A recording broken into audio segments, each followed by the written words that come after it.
Kita balik semula tengok terjemahan. Bab ke-18, orang yang mengatakan iman itu ialah amal, kerana firman Allah yang bermaksud, itulah syurga yang telah diberikan kepadamu disebabkan apa, atau sebagai balasan kepada apa yang telah kamu amalkan. Sebilangan ahli ilmu berkata tentang firman Allah yang bermaksud, demi Tuhanmu, pasti kami akan bertanya mereka semua tentang apa yang telah mereka lakukan dahulu, yaitu tentang ucapan La ilaha illallah. Dan firmannya lagi bermaksud, untuk perkara seumpama inilah hendaknya beramal orang-orang yang ingin beramal.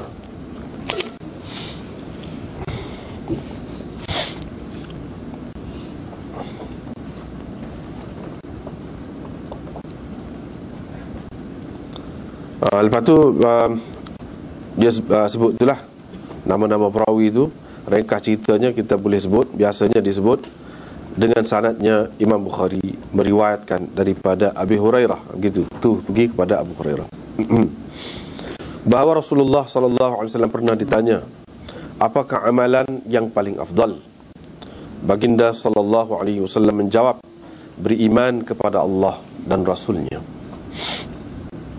Ditanya orang lagi, kemudian apa? Jawab Rasulullah SAW, berjihad di jalan Allah. Ditanya orang lagi, kemudian apa? Baginda bersabda, haji yang diterima Allah.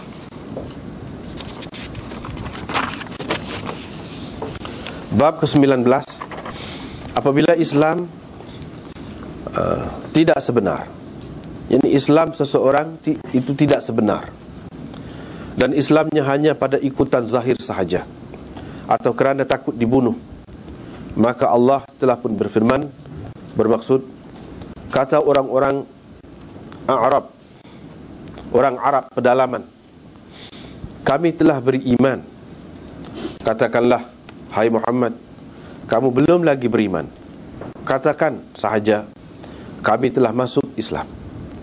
Kalau Islam seseorang itu sebenar, maka ia sesuai dengan firman Allah yang bermaksud, sesungguhnya agama yang sebenar di sisi Allah ialah Islam.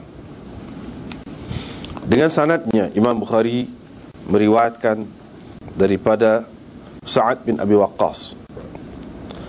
Beliau memberitahu kepada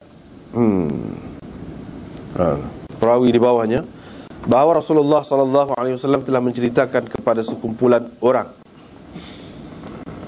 yakni sesuatu pemberian.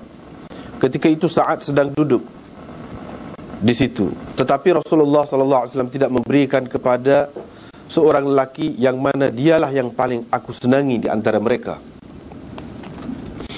Maka aku bertanya, wahai Rasulullah, mengapa engkau tinggalkan si fulan?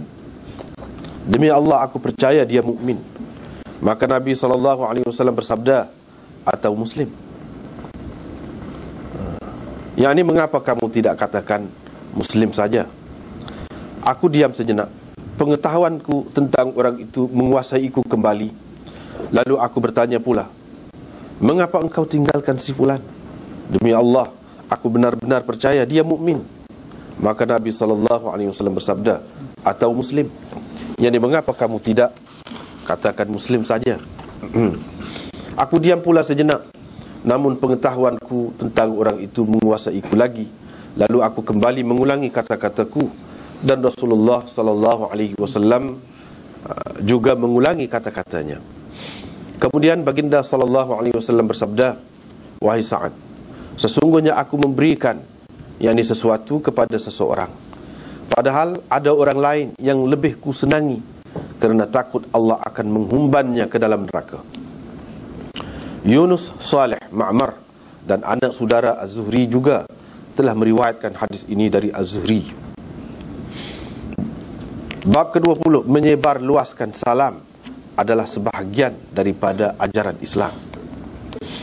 Ammar berkata, 3 perkara, sesiapa yang dapat mengumpulkan ketiga-tiga perkara itu, berarti dia telah mengumpulkan iman. Yaitu, pertama, berlaku adil terhadap dirimu sendiri, atau menginsafi dirimu sendiri. Kedua, menyebar luaskan salam.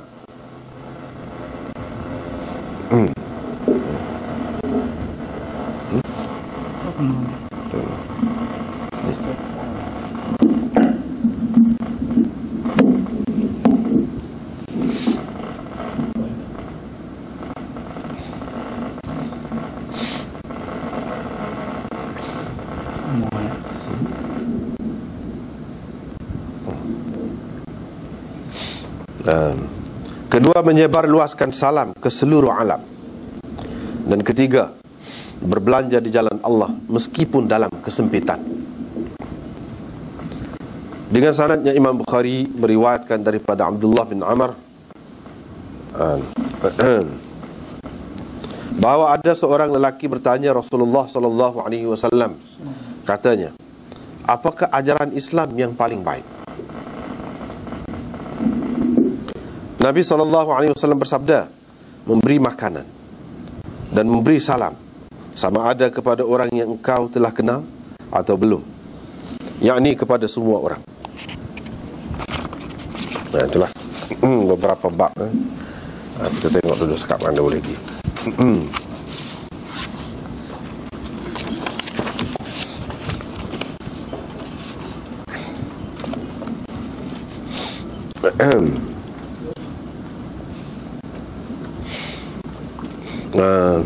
Terjemahannya seperti yang kita telah berikan saat ini. Kemudian kita balik tengok kepada huraian makna hadis ini. Bab yang mula-mula kita baca hari ini, iaitu bab yang ke-16, bab orang yang mengatakan sesungguhnya iman itu ialah amalan. Iman itu tidak lain, ialah amalan.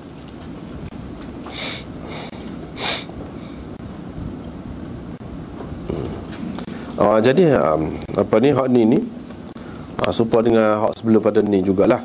Imam Bukhari nak mengatakan amalan itu adalah sebahagian daripada iman, satu juzuk daripada iman. Seperti yang kita sudah maklum, iman itu di sisi Imam Bukharinya adalah murakkab,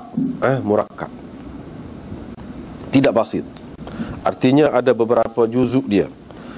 Salah satu juzuknya ialah amalan. Dan untuk membuktikan hak ni, banyak dah bab sebelum pada ni telah berlalu. Tujuan utamanya ialah Imam Bukhari nak menolak pendapat golongan Murji'ah. Golongan Murji'ah yang mengatakan untuk iman, amal itu tidak ada apa-apa, maknanya tidak akan memberi manfaat amalan itu kepada iman, tidak akan memudaratkan iman juga. Jadi bila seseorang itu beriman, habis cerita, masuk syurga selalu.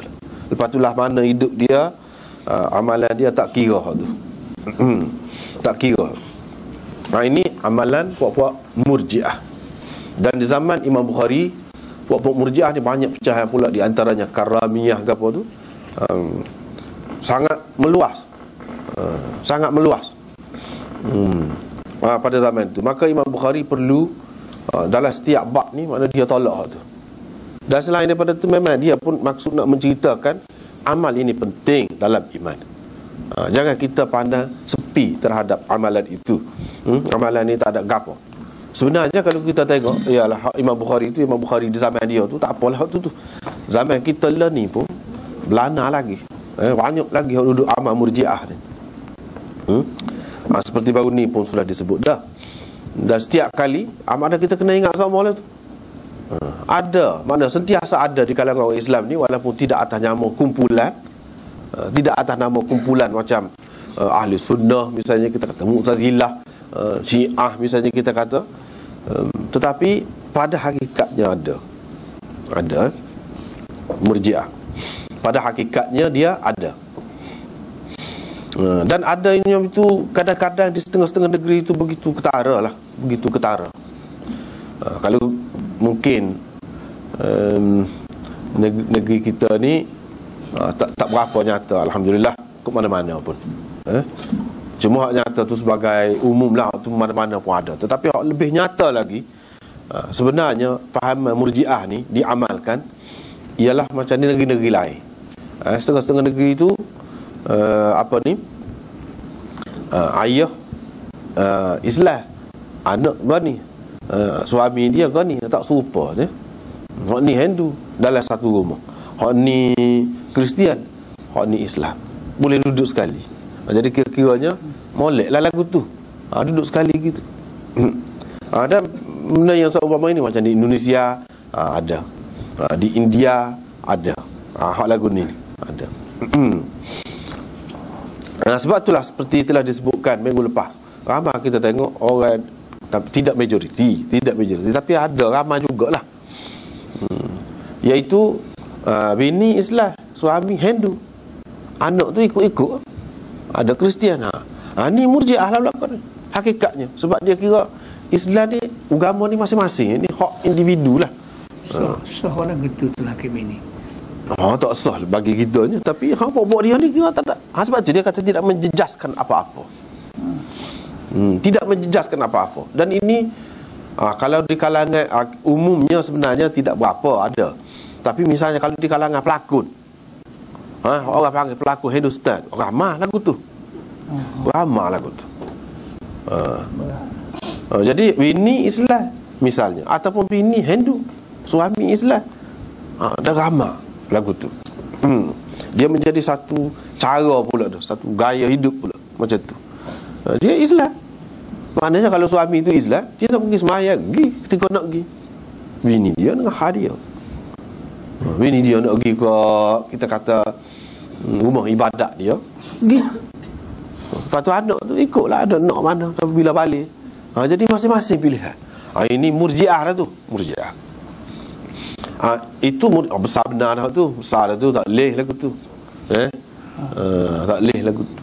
Kut mana-mana pun kan kita jelas dah, la tankihul musyrikati hatta yu'minna, la tunkihul musyrikina hatta yu'minu. Jelas. La tumsiku bi'isamil kawafir. Jelas sebut dalam Quran tu. Tak boleh menikah dengan orang perempuan kafir kecuali apabila dia Islam, baru boleh.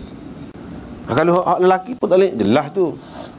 Jadi walaupun ada dalam Quran, mesti kita kena amalkan begitu, bagi dia tidak penting. Hak tu tinggi benar tu. Tapi dalam masyarakat setengah-setengah tu, hak ni yang kita heran juga, lemah semua. Dia ada unsur Murji'ah. Setengah-setengahnya dia kata kalau untuk berlakon tak apa, kalau jadi Fir'aun pun. Di luar negeri ada, tapi alhamdulillah tempat kita ni tak boleh lagi, tak benar lagu tu. Tak boleh. Di luar negeri ada yang mengeluarkan fatwa ni, institusi yang besar-besar lah, boleh maknanya. Seseorang tu dia mengaku dia ni kafir ke, moga berlakon, dia kira tidak sengerti. Ini pun Murji'ah juga. Bagi kita Ahlus Sunnah wal Jamaah tak boleh main yang tu. Tak boleh wak lolak. Berlakon ni kita kata wak lolak lah, gurau. Tak boleh. Ada beberapa perkara yang tak boleh berdasarkan hadis. Gurau kau serius ke jadi. Nikah, memerdekakan hamba. Lepas tu hak ni kufur ni, ucapan kufur ataupun buat perbuatan yang kufur itu. Jadi kalau sembah berhala ke apa tu, dia kira tak kisah bukan berlakon. Berlakon kahwin tak boleh ke? Tak lah. Berlakon nikah. Dia hak ni wak lolak lah tu, wak lolak. Dia tidak akan jadi. Moga tidak hak sebenar. Moga tidak ayah hak sebenar. Tidak akan jadi. Jadi wak lolak tu boleh kira lagi lah mungkin. Boleh ada lagi jalan. Tetapi kalau hak tadi hak kata jadi sungguh tu, mana kalau ayah sungguh gurau, dia kata saya kahwin ke anak saya dia dengan awak. Hak lagu tu, hak dalam cerita tadi bukan ayah dia. Orang lain suruh sakak. Jadi pelawak lah maknanya. Bohong. Walau tidak jadilah tu, kita apalah, kita kata boleh kira lagi. Tapi hak ni hak sembah berhala pun ada. Sembah berhala, ucapkan ucapan kufur. Itu semua Murji'ah belakang. Maknanya tak boleh. Bagi kita tak boleh, walau tak boleh. Main-main, gurauan tak boleh. Bahkan di sini Imam Bukhari nak menceritakan, dia naik lagi. Imam Bukhari naik, dia pasal dia dah lagu tu. Imam Bukhari ni kalau dia nak membuktikan apa-apa, daripada serendah-rendahnya dia naik sampai tinggi. Gitu cara dia. Orang yang mengatakan iman itu ialah amal. Iman itu tak ada lain, amal dah lah. Maknanya iman amal dah. Bukan amal itu sebahagian iman dah. Amal tu iman dah. Iman dengan amal hak tolak. Tak ada beza. Tu dia naik lagi. Dulu dia kata ini sebahagian iman, gini-gini. Ni tak. Iman itu amal tu sendiri dah lah. Imannya. Sampai ke peringkat tu pentingnya amal ini mengikut kita, ahli sunnah wal jamaah. Sehingga boleh dikatakan kepada iman itu amal. Siapa yang kata lagu ni? Iman itu amal. Yang dimaksudkan dengan iman itu amal. Maknanya iman itu tidak ada maknanya kalau tidak ada amal itu. Sehingga boleh dikatakan iman yang berarti ialah iman yang merupakan amal itu.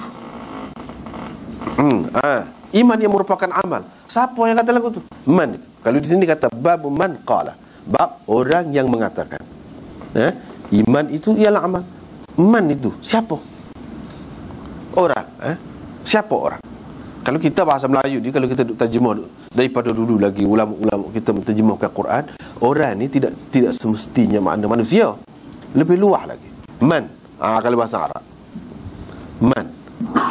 Kalau di sini kita tengok kerana firman Allah Ta'ala, wa tilkal jannatu allati urithumuha bima kuntum ta'malun.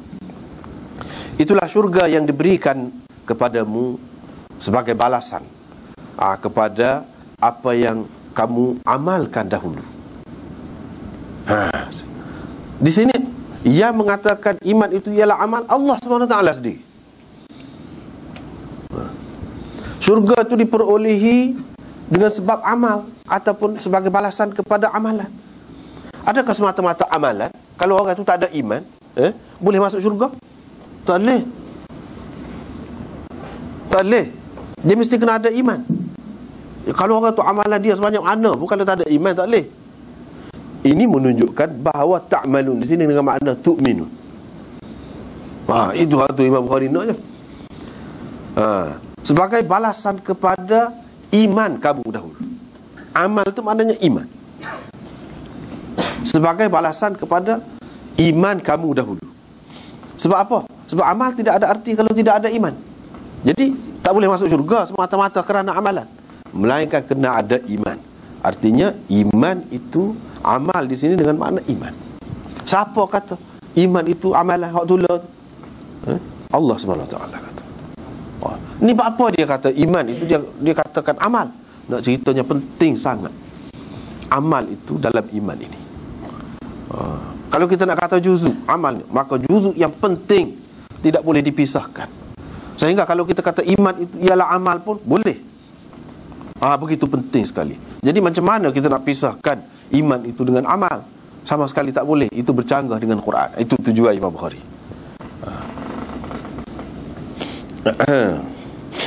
Lepas tu dia kata, sebilangan ahli ilmu berhubung dengan firman Allah SWT ni, fa warabbika lanas'alannahum ajma'in amma kanu ya'malun.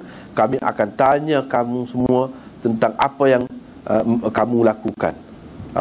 Mereka lakukan. Ni hak tanya apa yang mereka lakukan ke dia? Iaitu la ilaha illallah.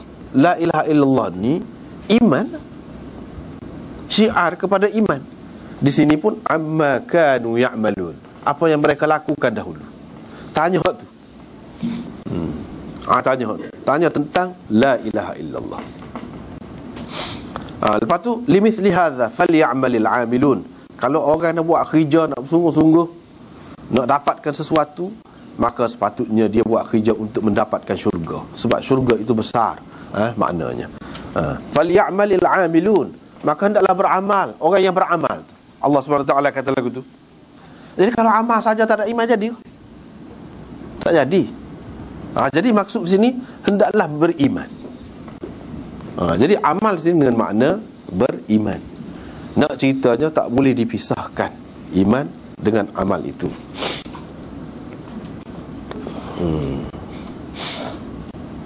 Baiklah, kita tengok dulu tilkal jannatul lati urithumuha bima kuntum ta'malun dan seterusnya tu. Amal iman ini merupakan amal tu amal lagu mana? Kalau iman itu hakikat dia seperti yang kita sudah bincang dah dulu, asas dianya iaitu membenarkan dengan hati. Apa-apa yang dibawa oleh Nabi sallallahu alaihi wasallam kepada kita, berupa agama tu membenarkan dengan hati, itu iman. Jadi di sini amalan tu apa makna? Amal lagu mana yang dimaksudkan? Jadi di sini ada beberapa pendapat, sebabnya kita suka guna kitab ni, kitab ni namanya Kashful Bari, kira-kiranya syarah Bukhari yang dalam bahasa Urdu, tidak nak kata paling besar, tapi paling kemah dan paling baik setakat ni lah. Dan pada masa dibeli buku ni, pengarang dia belum siap lagi tulis. Itu pun sudah banyak jilid dah. Sudah banyak jilid dah. Mungkin sekarang ni sudah siap habis dah. Dan ana tidak pasti pengarang dia ni ada lagi ke tak ada. Maulana Salimullah Khan. Dia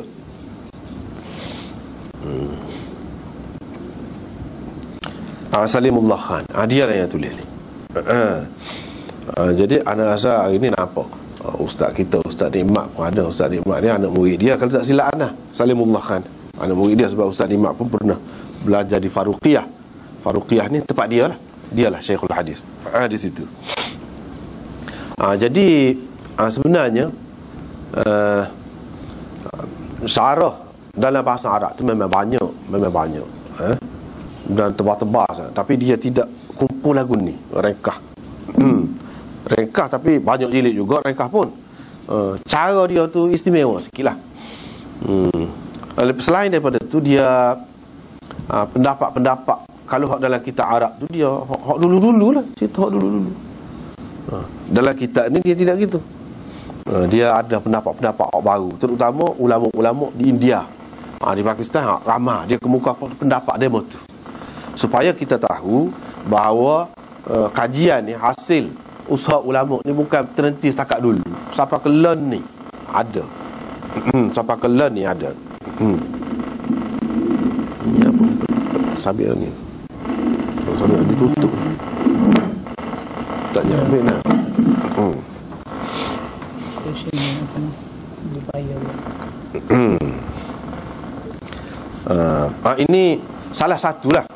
Sebenarnya dalam bahasa Arab tu banyak lah, tak kira lah. Syarah Bukhari ni sampai berpuluh-puluh syarah tu. Dalam dunia ni, kalau dalam bahasa lain selain daripada bahasa Arab, paling banyak ilmu Islam ni dalam bahasa Urdu. Dalam bahasa Urdu tu paling banyak. Cuba kita tengok tafsir saja, ada 900 lebih kurang. Kita tak ada siapa gitu mau. Lepas tu Bukhari saja ni syarah dia tidak kurang daripada 20 dalam bahasa Urdu. Tak kurang daripada 20. Ini salah satunya. Kashful Bari lah namanya ni, Fadlul Bari, Taisirul Bari. Berlainan pengarang. Berlainan pengarang lah. 20 tidak kurang. Itu pentingnya bahasa Urdu tu. Sebab itulah saya memikirkan bahasa Urdu ni penting. Nombor 2, memang kita buat kamus. Sebab apa? Untuk dapat banyak maklumat, tak dapat tidak. Misalnya benda-benda gini kita tak boleh tahu ni kalau kita tidak melalui bahasa Urdu ni. Orang baru ni, ulama-ulama di India dan di Pakistan, yang mana mereka itu sangat alim, diketahui, diakui mereka itu sangat alim. Macam di sini dia sebut. Di sini berhubung dengan amal yang dimaksudkan di sini. Iman itu adalah amal. Amal itu gapo? Di antara dia sebut ada 3 pendapat. Yang pertama pendapat Gangguhi, Maulana Rashid Ahmad Gangguhi dan Anwar Shah Kashmiri. Ni orang sana. Kalau kita tengok dalam syarah Arab tak ada. Itu kelebihan dia. kelebihan yang ada dalam kitab-kitab ni. Dia ni orang-orang penting ni. Dalam ilmu di sana, terutamanya ilmu hadis ni, orang-orang penting. Maulana Gangguhi ni dia sahabat baik kepada pengasas Darul Ulum Deoban, Maulana Qasim Nanutwi itu. Dia ni sekali lah. Dan kalau kita tahu apa ni syarah Bukhari yang terkenal dikeluarkan di India, Lami'ud Darari namanya. Lami'ud Darari ni hasil syarah dia. Dia syarah semasa mengajar dalam bahasa Urdu. Lepas tu anak murid dia Maulana Muhammad Yahya, ayah kepada Syekh Zakaria, dia buat ke Arab. Itu jadi Lami'ud Darari. Lami'ud Darari itu 10 jilid. Itu dibuat dalam bahasa Arab. Itu dalam bahasa Arab. Dia ni Rashid Ahmad Gangguhi.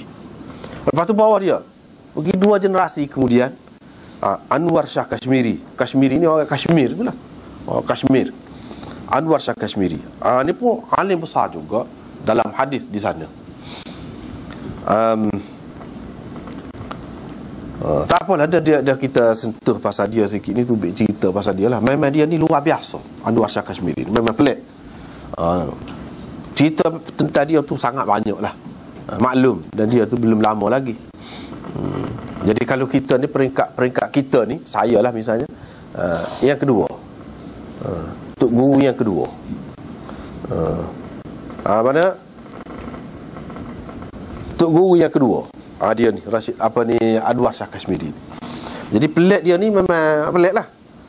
Ingatan dia tu terutamanya luar biasa. Di zaman kemudian ni tak jumpa lah lagu tu. Setelah beberapa abad berlalu pun tak jumpa. Dari segi ingatan dia ni kalau baca surat khabar, dia ingat, boleh baca semula. Tak tengok, sekali baca, tengok, ingat. Pelik lah tu. Kalau baca kitab pun lagu tu juga. Baca kitab pun lagu tu juga. Memang luar biasa. Kalau dia baca puluh-puluh tahun dulu, dia ingat lagi ibarat. Dia ingat. Tu memang luar biasa ingatan dia. Salah satu kisah dia pergi ke Mesir. Pergi ke Mesir. Bila pergi ke Mesir, masuk dalam perpustakaan, ada satu kitab. Kitab tu memang tulis tangan. Tak ada lah jualnya, kedai luar ni tak ada. Jadi dia minta lah nak pinjam, nak salin. Tidak dibenarkan oleh penjaga perpustakaan itu. Pasal hak tu dah adanya. Jadi tak boleh. Tengok pun tengok gitu je. Dia pun minta juga kalau boleh dia nak baca lah kalau lagu tu. Nak baca pun tak, itu tak benar ni, sipel. Jadi dia minta nak baca sekali lalu. Baca. Minta baca, tak apa dia bagi. Bila baca, dia pun balik lepas pada tu. Balik India, dia tulis semula. Kok dia baca tu, dia sebut tibuk. Tulis semula, cetak sana. Dia terkejut lah orang Mesir ni. Macam mana buku ni tubik, tak ada, dia tak mungkin. Kok tahunya kok ni ada. Rupanya dia. Lepas tu tercetak, tersebar. Itu Anwar Shah Kashmiri. Dan orang tengok, tak ada yang khilaf, tak ada yang bercanggah. Dia tu sebab tu kata ingatan dia memang luar biasa. Memang luar biasa. Dan boleh dikatakan di India, di Pakistan ni, anak-anak murid hebat kemudian, anak buah dia Anwar Shah Kashmiri. Anak buah dia hebat-hebat tu anak buah dia. Dia kata, ada dua orang ni kata, yang dimaksudkan dengan amal di sini ialah amal hati. Bukan amal jawarih, amal anggota, tidak, tetapi amal hati. Syurga itu diberikan kepada kamu sebagai balasan kepada apa yang kamu amalkan. Yang kamu amalkan itu apa? Amal hati. Sebab amal hati itulah tasdik itu. Tasdik itu amalan hati, bukan amalan zahir. Syurga ni dapat apabila seseorang itu mengucaplah, terima agama Islam sebagai agama yang benar. Bila ada tasdik waktu, maka dia Islam, dapat syurga lah dia. Ada amal tu, tapi dia kena ada juga. Tak boleh saja gitu. Dia kena ada juga penerimaan. Dalam hati tu kena ada. Itu orang panggil amal hati, ni kata.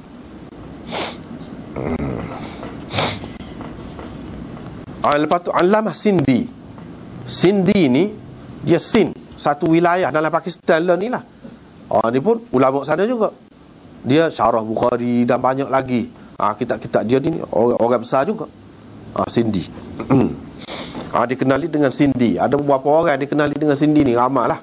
Di antaranya Ubaidullah Sindi. Banyak lagi yang lain. Dia kata yang dimaksudkan di sini ialah amal anggota zahir. Hak kata boleh syurga tu disebabkan ataupun sebagai balasan kepada amalan kamu. Amal kamu apa? Amal yang zahir ni lah. Amal yang zahir. Itu maksudnya. Yang ketiga, ini pendapat kebanyakan ulama pensyarah Bukhari ini. Dia kata yang dimaksudkan dengan amal di sini semua amal lah. Amal hati ataupun amal zahir termasuk belaka. Boleh jadi belaka. Yang dimaksudkan di sini amal belaka. Kalau amal hak hati itu tak apalah.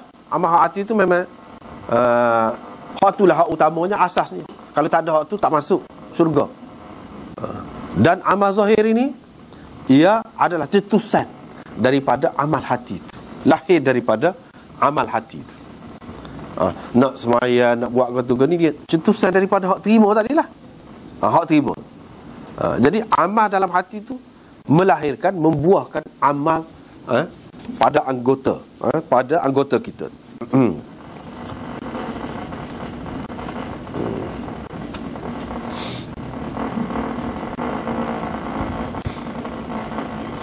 Sebab apa?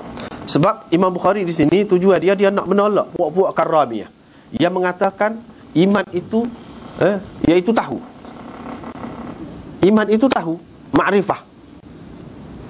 Tahu bahawa Islam ini benar. Gitu. Tahu bahawa Nabi Muhammad sallallahu alaihi wasallam ini seperti yang kita maklumlah. Tahu, itu saja. Tidak makna mengaku. Jadi kalau seorang tu tahu, sudah beriman. Tak boleh lagu tu. Tahu lain, bukan amal lagi tahu tu. Tasdik itu baru amal. Tasdik itu, yakni kita membenarkan agama Islam, membenarkan apa yang dibawa oleh Nabi sallallahu alaihi wasallam. Itulah baru amal yang dikatakan amal hati itu. Kalau semata-mata tahu, Abu Jahal pun tahu, Abu Lahab pun tahu, Nabi sallallahu alaihi wasallam ni benar, agama Islam ni bagus, baik, dia pun tahu. Tetapi dia tidak membenarkan. Dengan sebab itu dia tidak Islam. Dia tidak beriman. Jadi nak boleh jadi beriman tu, nak boleh jadi Islam, nak boleh masuk syurga tu, dia kena ada amal hati hak peringkat membenarkan itu. Imam Bukhari nak menolak puak-puak Murji'ah daripada pecahan Karamiyah. Demo tu dia kata tak payah tasdik. Tahu saja, tak apa dah. Padan dah. Tidak lagu tu. Itu tujuan sebenarnya Imam Bukhari dia buat hak ni. Jadi sehingga hak asas itu pun amal itu dengan makna tasdik. Hak itulah yang dimaksudkan.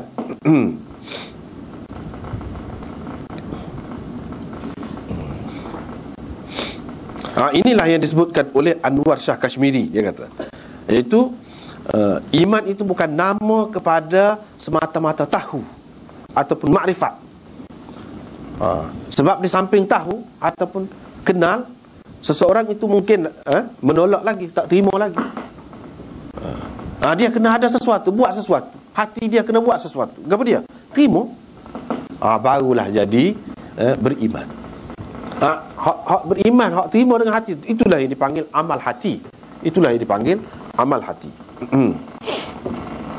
Sebab apa? Kalau kita kira mengikut amal yang zahir, amal dengan anggota ni, kalau tak ada asas itu, tak ada makna juga, tak boleh masuk syurga. Kalau tak ada tu amal hati tak diterima Islam itu dulu, tak akan masuk syurga. Dengan sebab itu dia takwilkan amal ini dengan makna amal hati.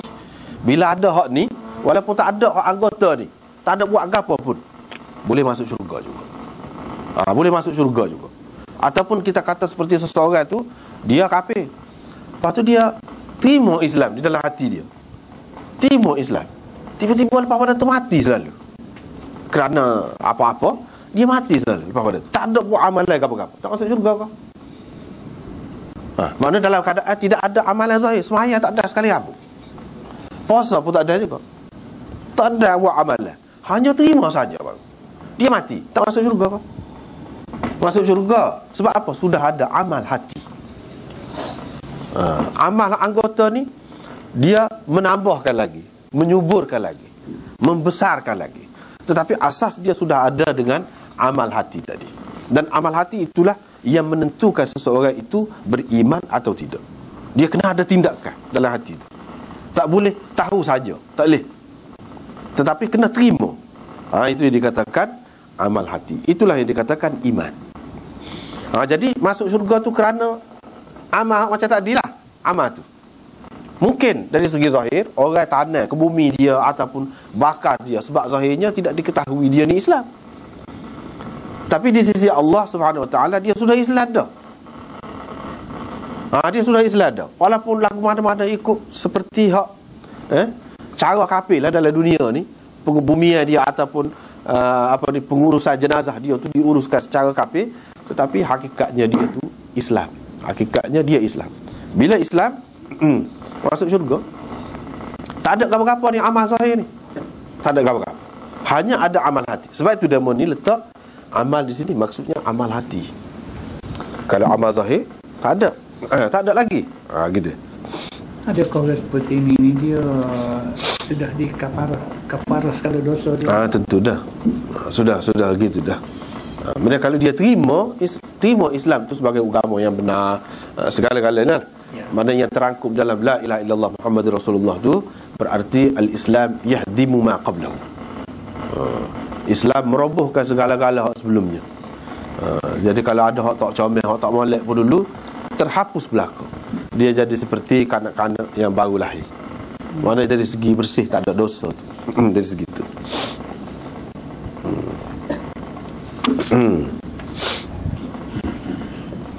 Lepas pada tu tak apalah. Bagi orang yang mengatakan amal itu amal zahir, dia tak sedap ni bunyi ni.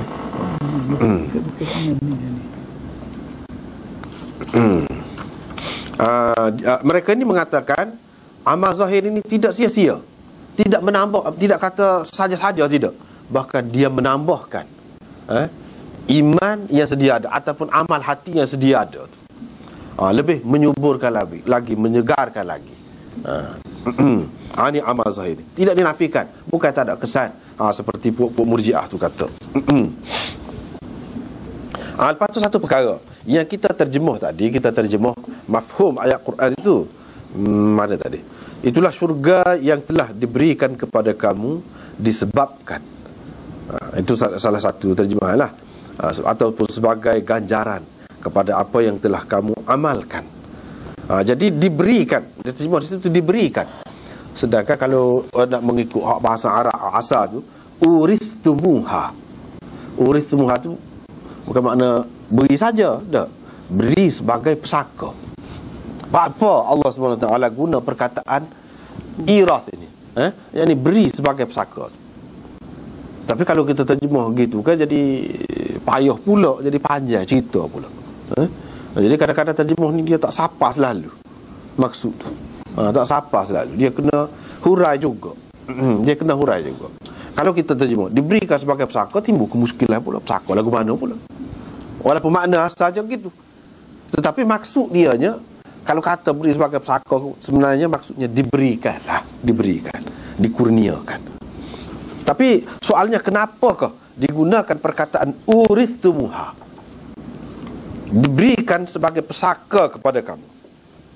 Sebab pesaka-pesaka ni ada hak mati kan, barulah boleh kepada hak kemudian hak hidup ni. Sini surga ni siapa hak mati? Pas surga tu hak siapa? Asalnya kalau kita terima memanglah maklum belaka hak ni hak Allah SWT. Ini apa maknanya kita dapat pesaka daripada Allah SWT? Tak ada makna sebab Allah tidak mati. Apa maknanya? Sebab apa dikatakan urithumuha? Sebab itulah dalam Quran ni dia bahasa dia tu memang tinggi, dia dalam. Dia dalam. Kalau sekali kita terjemah gitu tak sapa, memang tak boleh. Tak boleh. Ada beberapa jawapan yang diberikan. Di sini maksud kata diberikan sebagai pesaka ni pemberian syurga kepada manusia ni ditashbihkan, diumpamakan macam pesaka. Seseorang itu mendapat pesaka. Dari segi mana ya ada kesesuaian dia tu? Dari segi mana? Di sini ada beberapa perkara yang disebutkan. Yang pertama, kerana pesaka ni kan dia berkekalan. Dia berkekalan.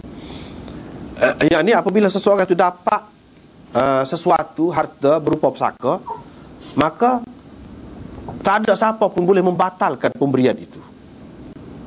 Sebab apa? Allah SWT yang bagi kan. Bila Allah SWT bagi, itu sah. Apa lagi kita nak kata hak mati tu dia nak membatalkan, dia nak kira tak jadi. Tak jadi lagu mana dia mati dah. Orang lain pun tidak ada hak nak fasah, nak iqalah, nak ibtal, nak ingkar. Tak boleh. Mana betul-betul jadi hak penerima pesaka tu. Mana tak ada bimbang lagi dia ni akan diambil. Orang pas. Misalnya kalau kita kata beli, kita beli, boleh jadi penjual itu dia apa ni, dia fasah. Dia kata tak ada, dia jual, boleh jadi. Kalau seseorang tu bagi, boleh jadi dia boleh ambil mula. Walaupun kita kata tak boleh ambil, tapi boleh jadi. Tetapi kalau pesaka, tak boleh ambil. Begitulah juga dengan syurga ni. Apabila Allah SWT bagi, maka tidak ada kebimbangan bahawa pemberian itu akan ditarik balik. Seolah-olahnya seseorang itu mendapat pesaka. Itu maknanya. Seolah-olahnya dia mendapat pesaka. Itu makna yang pertama. Makna yang kedua, ni molek kita ni, pasal dia ada 1, 2, 3, dia buat gitu. Kalau dalam kitab lama tidak lagu tu, dia berselerak, berterabur gitu. Dia kena hak pandai benar baru boleh buat kesimpulan. Kalau lebih kurang tu payah. Payah. Perkara yang kedua, pesaka yang diterima oleh waris. Waris di sini mengikut istilah Arab lah, penerima pesaka. Bukan mengikut istilah kita Melayu Kelantan ni, waris ni mana anak beranak kita kata. Tak, anak beranak ni tidak semesti boleh pesaka. Hal ni maksudnya yang menerima pesaka. Apabila dia terima pesaka, dia bebas menguruskannya. Ikut dia nak buat lagu mana, nak kira lagu mana, ikut dia. Tidak kata walaupun benda ni bukan hasil usaha dia, bukan hasil usaha dia, boleh secara pesaka saja. Jadi ada sekatan-sekatan kau, tak ada. Dia bebas penuhnya untuk buat apa saja terhadap barang pesaka tadi. Begitulah juga dengan orang yang duduk dalam syurga. Dia bebas, tak ada sekat, tak ada sekatan. Nak buat gapo, nak gapo. Hak inilah yang digambarkan di dalam Al-Quran. Walakum fiha ma tashtahi anfusukum walakum fiha ma tad'un. Mereka akan mendapat apa yang diingini oleh diri mereka, hati mereka, dan apa yang mereka mahu. Apa yang mereka mahu, apa yang mereka minta, dapat berlaku. Itulah maksud bebas itu. Maksud bebas itu. Yang ketiga, ini Allamah Aini. Aini ni salah seorang pensyarah kepada kitab Bukhari.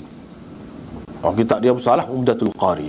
Dari setengah segi kitab ni lebih baik daripada Fathul Bari. Apa Aini kata? Dia kata berdasarkan banyak hadis lah, bahawa orang ahli syurga ni sebenarnya Allah SWT buat juga tempat dia dalam neraka. Begitu juga ahli neraka, Allah buat juga tempat dia tu, bahagia dia tu dalam syurga ada. Yang ni sekiranya dia beriman, inilah dia dapat. Sekiranya dia beriman, dia beramal soleh, hak dalam syurga ni yang dia dapat lagu mana? Lagu ni ada. Apa ni ahli syurga pun lagu tu juga ada bahagia dia, tempat dia dalam neraka. Kalau sekiranya kamu ni tidak beriman, kamu ni jadi kafir, ataupun kamu ni ahli maksiat, kamu akan dapat gini-gini. Inilah tempat kamu.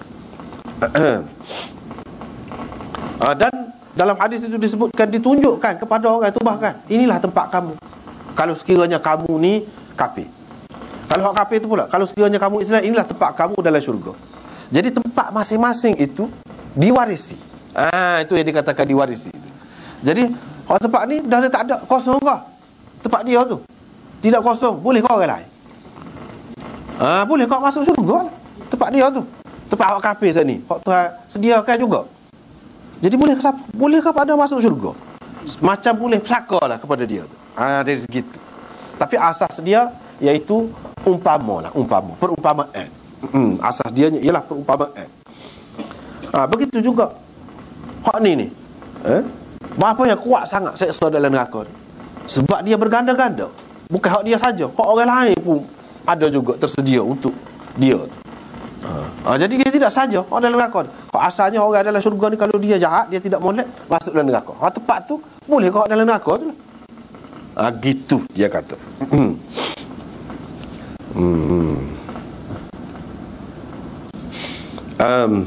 Itu yang ketiga. Yang keempat, yang dikatakan pesaka, diberikan sebagai pesaka ni, pada hakikatnya Allah itu macamlah kita kata dia ni murid yang meninggalkan pesaka. Macam orang yang meninggalkan pesaka. Dari segi mana? Dari segi Allah SWT bagi kepada manusia, dan dia tidak ada nak ambil balik. Tidak ada nak ambil balik. Jadi siapa yang memberi itu? Yang memberi itu Allah SWT. Disebutkan memberi itu sebagai memberi pesaka. Dari segi mana? Dari segi takdilah. Sebab takdilah bebas. Tak ada hak. Orang itu apabila dia bagi itu, boleh sepenuhnya lah.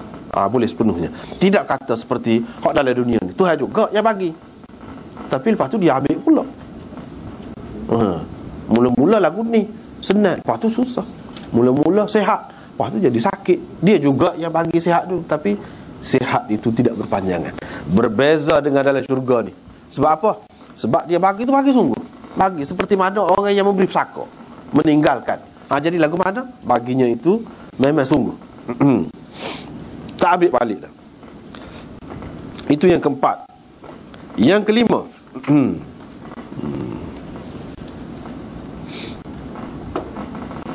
ini mengikut Baydawi, Qadhi Baydawi, ahli tafsir itu. Dia kata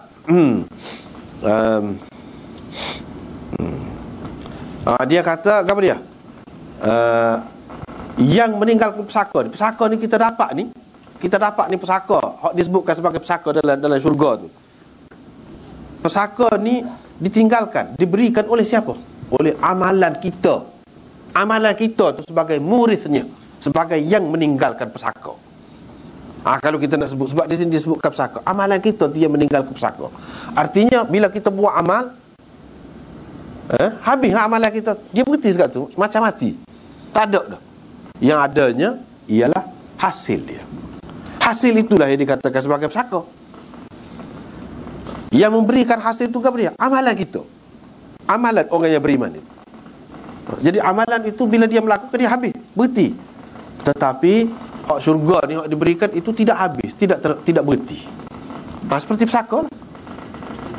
Dia berhenti sekat tu, dia orang mati tu berhenti sekat tu. Tetapi hak ni boleh berkembang lagi. Harta yang ditinggalkan itu boleh berkembang lagi. Begitulah juga dengan syurga ni. Syurga ni dia berpanjangan, berterusan. Sebab itulah disebutkan sebagai irah, diberikan pesaka di sini. Yang keenam, ini pendapat Syah Abdul Qadir. Syah Abdul Qadir ini anak Syah Waliullah. Sebab tu kata lebih, dia kita ni dia ada royak, hak lain-lain, hak kemudian. Dan kita nampaklah ulama ni ramai, bukan ulama ni Arab saja, hak bukan Arab pun tidak kurang hebatnya. Ni anak Syah Waliullah. Dan dia menulis tafsir. Tafsirnya nama Mudhihul Quran. Ini tafsir yang mula-mula dalam bahasa Urdu. Anak Syah Waliullah. Anak dia Syah Waliullah ni, Tuhan beri berkat hidup dia. Anak dia jadi belaka. Jadi belaka. Jadi orang-orang besar saja dalam agama ni. Ni dia buat tafsir. Tafsirnya Mudhihul Quran. Ini yang mula-mula dalam bahasa Urdu. Dia kata diberikan sebagai pesaka. Siapa yang meninggalkan pesaka itu? Kira-kiranya Nabi Adam. Sebab itu tempat dia dulu. Kira-kira Nabi Adam, itu tempat dia dulu. Jadi dia meninggalkan tempat itu. Siapa yang akan dapat tempat itu? Iaitu orang yang mari dalam dunia, termasuk dia sendiri, yang menyiapkan diri dengan amalan, dengan iman, dengan amal soleh. Dia akan mendapat syurga itu kembali. Adam dan anak cucunya akan mendapat kembali. Kira-kiranya apa yang dikatakan pesaka tu? Sebab kira putuslah hubungan dia dengan syurga tu bila mari dalam dunia. Kira-kiranya tak ada apa dah. Tak ada harapan dah nak boleh pergi ke situ. Kalau ada pun harapan, hanyalah dengan iman dan amal soleh. Sebab itu dikatakan sebagai pesaka tu. Diwarisi, kamu warisi, diberikan sebagai pesaka kepada kamu. Sebagai pesaka tu, ia dikira sebagai yang meninggalkan pesaka itu ialah Nabi Adam di sini. Walaupun hak pesaka, hak sebenarnya hak dalam dunia ni, orang yang meninggalkan pesaka tu dia tak dapat balik dah. Sini Nabi Adam dapat balik juga. Nabi Adam dapat balik juga. Sebab apa? Ia disebutkan sebagai pesaka juga sebab Nabi Adam tu pun tersingkir dah, terkeluar daripada situ. Macam mati, macam tak ada harapan dah nak dapat. Gitu. Sebab ini perumpamaan berlaku. Sebab Nabi Adam dapat balik juga. Sebab apa? Ia disebutkan sebagai pesaka juga sebab Nabi Adam tu pun tersingkir dah, terkeluar daripada situ. Macam mati, macam tak ada harapan dah nak dapat. Gitu. Sebab ini perumpamaan berlaku. Sebab itu dikatakan diberikan sebagai pesaka. Tengok berapa banyak pendapat itu. Atas satu patah perkataan, uristumuha, diberikan kepada kamu. Diberikan kepada kamu kalau mengikut makna asalnya sebagai pesaka atau seperti pesaka. Seperti pesaka.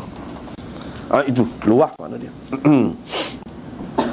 Baiklah, dalam ayat ini kita tengok syurga tu dapat dengan sebab amalan. Sedangkan dalam hadis ada sebut seseorang itu masuk syurga bukan kerana amalan, bukan disebabkan oleh amalan. Bahkan Nabi SAW sendiri pun dia kata dia tidak masuk syurga kerana amalan. Misalnya dalam hadis ni disebutkan lan yudkhila ahadan amaluhu al-jannah. Sahabat tanya, wala anta ya Rasulullah? Baginda menjawab, la wala ana illa an yataghammadani Allah bi fadlin wa rahmah. Itu hadisnya. Dalam Bukhari ke apa kita akan jumpa juga hadis ni. Amalan seseorang tidak akan sekali-kali memasukkannya ke dalam syurga. Itu hadisnya.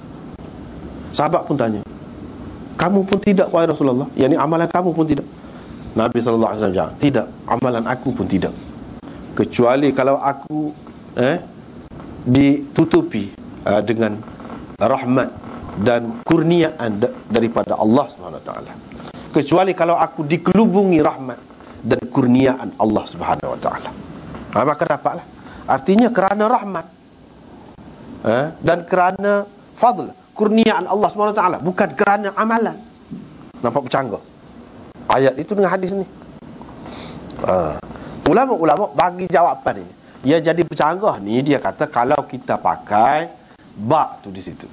Ba ya. Dia kalau bahasa Arab dia kena ambil kira belakang. Bima kuntum ta'mal. Ba tu apa makna? Ba tu sebutir tu apa makna? Kalau kita terjemah di sini, terjemah disebabkan apa? Disebabkan apa? Maknanya ba sababiyah orang panggil. Kalau kita pakai ba dengan makna ba sababiyah, memanglah bercanggah. Tapi kalau kita pakai ba tu dengan makna lain, tidak bercanggah. Mana sebab nak ada musabab, dia kena ada sebab. Terhenti musabab itu di atas sebab. Mana kalau tak ada amalan ni, kira-kiranya tak boleh hasil dah syurga ni. Nak ada syurga tu, boleh masuk syurga tu, mesti kena ada amalan. Gitu kah? Kalau tengok kepada hadis ni, dia kata tidak gitu. Nampak ada percanggahan. Ini kalau kita pakai ba ni ba sababiyah. Kalau kita pakai ba ni dengan makna ba mulabasah, dia panggil, ataupun ba musahabah, dia tidak ada percanggahan ini. Maknanya gini, kalau kita terjemah, itulah syurga yang telah diberikan kepada kamu di samping apa yang telah kamu, di samping, bersama-sama dengan apa yang telah kamu amalkan. Di samping. Itu makna musahabah. Di samping amalan yang kamu kerjakan. Mana hak tu bukan utama, tidak terhenti atas amalan tu. Hak sebenar masuk syurga tu kerana rahmat dan kurniaan Allah SWT. Tetapi di samping amalan. Mana amalan itu bukan tak ada apa-apa maknanya. Ada makna. Di samping hak tu. Itu makna kalau kita pakai ba' musahabah dan ba' mulabasah. Satu lagi boleh kita pakai ba' dengan makna ba' iwad ataupun muqabalah. Dalam bahasa Arab tu dia ambil kira tu. Sebab itulah tadi kan, kita salah satu terjemah sebagai balasan, sebagai ganjaran. Itulah syurga yang telah diberikan kepada kamu sebagai ganjaran kepada apa yang telah kamu amalkan. Kalau sebagai ganjaran itu orang panggil ba'iwab, jadi sebagai ganti, sebagai balasan, muqabalah, sebagai ganti, sebagai balasan, sebagai ganjaran kepada apa yang kamu lakukan. Yani supaya kamu tidak berasa sia-sia apa yang kamu buat selama ini. Itulah balasannya. Kalau nak kira balasan tu padan kau dengan amalan kamu, sikit sangat amalan kamu, tak padan.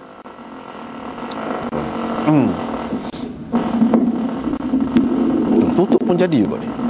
Tutup pun bunyi. Tak lain. Ada benda lain. Ada. Tutup pun bunyi kan. Jadi kalau kita pakai ba' dengan makna iwab ataupun muqabalah, makna sebagai balasan ataupun ganjaran. Jadi kita berasa cukup besarlah maknanya. Kalau nak kira ini ganjarannya, kalau kita buat kerja dalam dunia sehari tu mah boleh apa sing. Pun kita kata padan dah. Pun kita kata padan dah, suka hati dah kita. Hak duduk dalam dunia ni. Lepas tu kalau tengok kepada nikmat syurga, balasan Allah SWT, kita berasa tak padan. Tiba-tiba pagi juga, ni bukan kerana balasan atas amalan ni, ada benda lain. Itulah yang dikatakan rahmat dan fadal ataupun kurniaan Allah Subhanahu Wa Taala. Di situlah terasa besarnya rahmat Allah Subhanahu Wa Taala. Kalau nak kira dengan amalan kita, tak ada. Kita nak dunia ni pun tak berhenti buat kerja. Jak muda sampai ketua. Boleh gapo sangat? Hak bolehnya. Beberapa perkara yang maklum lah, semua orang maklum. Hak tu boleh senang hati dah. Hak tu pun tiba-tiba hak ni dapat kau kita semaya, dapat kau kita puasa. Tidaklah setara mana. Sikit yang buat tu. Kalau buat hak fardu-fardu saja pun masuk syurga tu. Pas syurga tu orang tak boleh nak banding. Tak boleh nak banding. Sehingganya kalau sesuatu saja hak syurga tu mari dalam dunia ni, jadi hilang berlaku hak lain. Hilang berlaku hak lain. Dah kayak kelubur orang dalam syurga tu, kayak kelubur saja kalau perempuan di dalam hadis Bukhari ni sebut. Nasif dia panggil, nasif ni kayak kelubur ni saja lebih mahal lagi, lebih bernilai lagi daripada dunia dan segala isinya. Kayak kelubur ni. Walah ke mana dah? Bukan sebidang tanah. Masih bakar lagi. Bukan sebidang tanah. Bukan apa nama ni 10,000. Tak. Dunia dan segala isinya. Pas mahal-mahal dalam dunia ni kayak kelubur setara mana sangat. Sapu tangan. Sapu tangan orang lebih baik daripada dunia dan segala isinya. Apa awak duduk gambarkan dalam hadis tu, bangunan dia satu bata emas, satu bata perak, pasir dia ni mata permata, mutiara,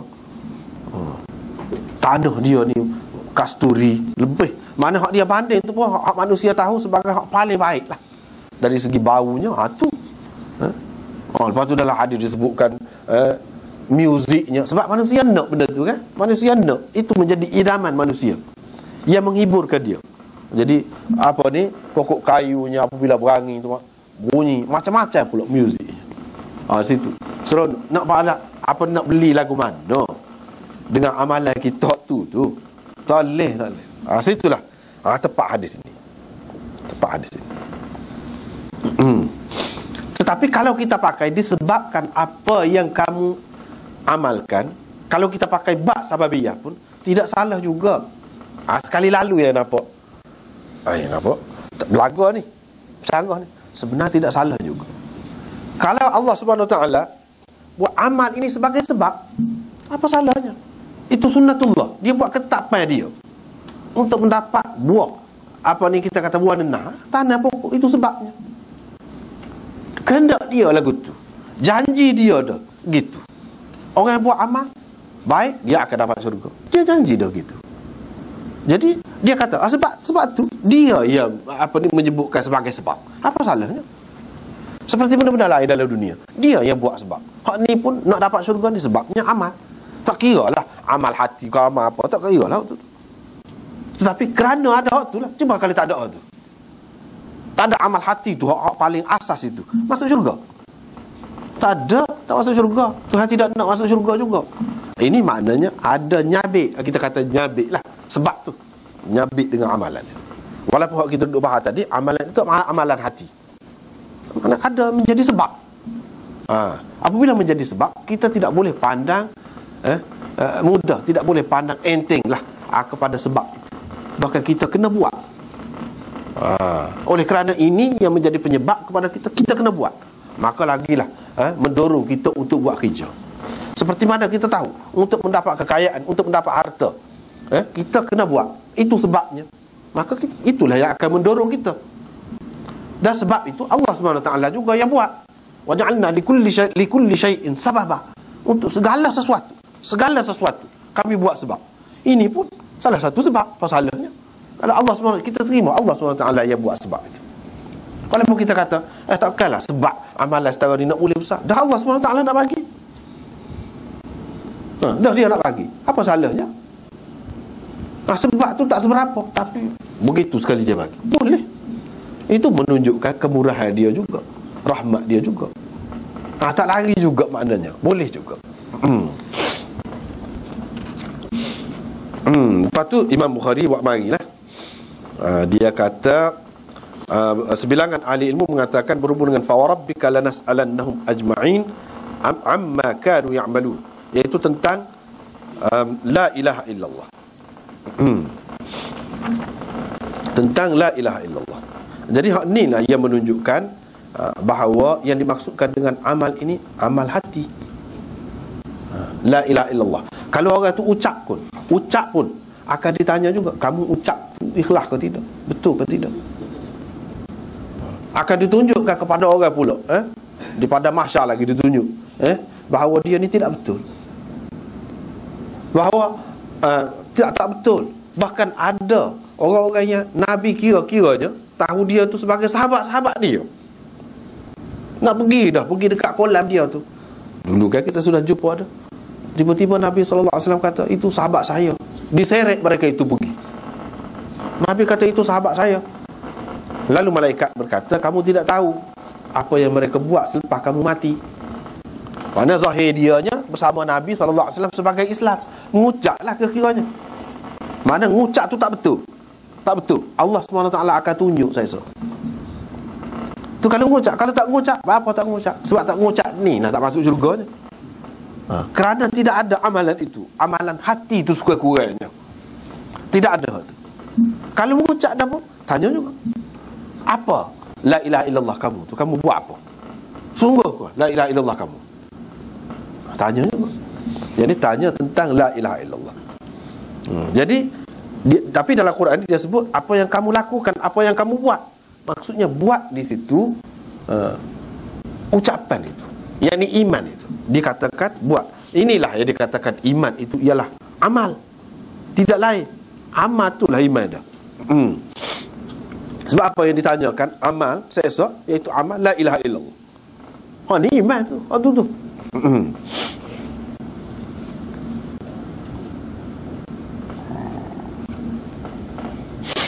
Lepas tu akhir sekali, limithli hadza falyamalil amilun, hendaklah beramal orang yang beramal. Mana kalau nak kerja sungguh, hak patut kalau nak kerja sungguh mati, ialah untuk dapat syurga baru padan. Hak sebenarnya. Kalau dapat dunia ni tak padan. Tak padan. Kadang-kadang tak padan. Katakanlah sebagai contoh saja. Kita jangan kira lah setianya kepada seseorang tu setia. Ini hak biasa ni, hak biasa, semua orang tahu, semua orang maklum, semua orang tahu. Dan tidak salah pun. Tapi dari segi perasaan kita kan macam mana? Iaitu gomo kita ni. Gomo kita kerana seorang perempuan, ataupun seorang perempuan kerana lelaki. Tak tahu lagi lagu mana. Boleh jadi kemudian dia mengecewakan kita. Boleh jadi. Tak pandai buat kerja tu. Kadang-kadang saya sampai buat benda yang salah kerana nak dapat sesuatu benda dunia. Tak pandai. Lepas pada tu kita kira je dia sekali dengan kita sama lah. Gitulah kehendaknya manusia ni kan. Tiba-tiba mati hak tu, kau mati hak ni kau pergi duduk pimpin dengan orang lain. Tidak salah, tapi setara itulah benda dunia ni. Tak boleh nak pegang sangat, jauh sangat tak boleh. Salah tu je. Kalau agama sangat pun setara tu je. Tak salah kau? Ni kau lah. Tidak salah, bukan soal salah, tapi nak ceritanya orang tu agama tu padai kau. Kalau nak kira hak padai nak agama ni, hak surga untuk surga lah hak sebenarnya. Itu yang dikatakan limithli hadza falyamalil amilun. Sepatutnya untuk dapat syurga lah. Sebab apa? Buat sikit boleh banyak, buat sikit lepas tu berkembang. Kalau hak dalam dunia tak, buat sikit boleh sikit. Kadang-kadang buat banyak pun tak boleh, sikit pun tak boleh. Tak pandai buat tu. Apalagi kalau dengan cara yang salah, tak pandai. Tak pandai. Kalau hak pandai ni, iaitu kalau buat untuk syurga. Buat untuk syurga. Dapat apa disebut syurga? Molek kalau kita kata disebut memberi harapan kepada manusia ni tentang syurga. Apa tidak kata kerana Allah? Hak ni dah Allah SWT kata lagu ni, Nabi SAW kata lagu ni, kita mengharap kata apa tidak salah. Dan dia kata boleh, tak apalah. Memang kerana Allah belaka.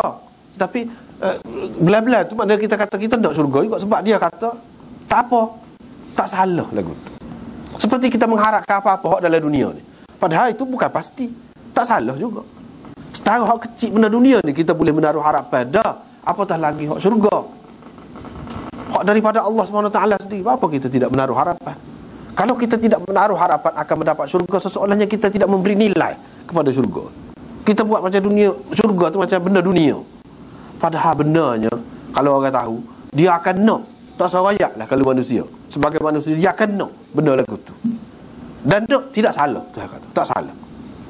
Bahkan dengan sebab ada kehendak hak tu itulah, maka menjadikan kita ni, hidup kita ni jadi seimbang, jadi baik sebenarnya. Dengan sebab ada hak tu, ada kehendak tu. Jadi tidak salah. Sebab apa? Sebab itulah ni saya selalu kalau mengajar sebut kepada pelajar-pelajar kita nak suruh faham tentang syurga ni, tentang syurga, tentang kehidupan dunia ni, rakyat kepada pelajar-pelajar tu.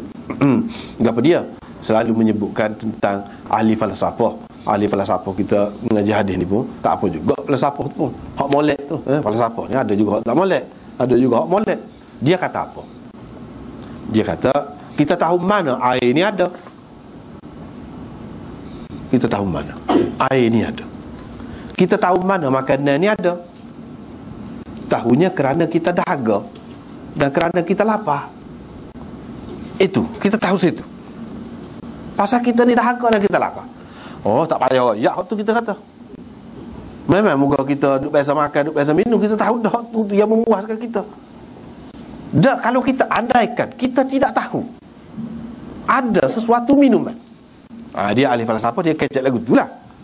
Andaikan kita tidak tahu ada sesuatu minuman, ada sesuatu makanan, maka apakah yang memberi pengetahuan kepada kita tentang adanya makanan dan minuman itu?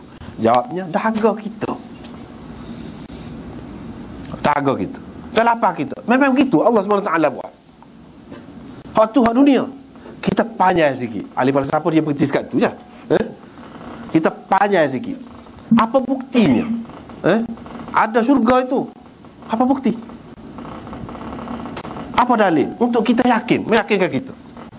Kalau hak dalam dunia tu, kita sudah berasa dah air tu. Dan kalau tak ada air, ahli falsafah kata kita ada dahaga kita yakin air itu ada. Dan kita sudah dapat dah. Syurga kita tak dapat lagi. Tetapi kita yakin kita akan dapat. Syurga itu ada. Syurga itu ada. Dalilnya mana? Iaitu kita tidak pernah puas dalam dunia. Hak tu ahli falsafah tak sebut. Tidak pernah puas dalam dunia. Itu dalil syurga ada. Kena yakin seperti tadi. Seperti air tadi menghilangkan dahaga kita.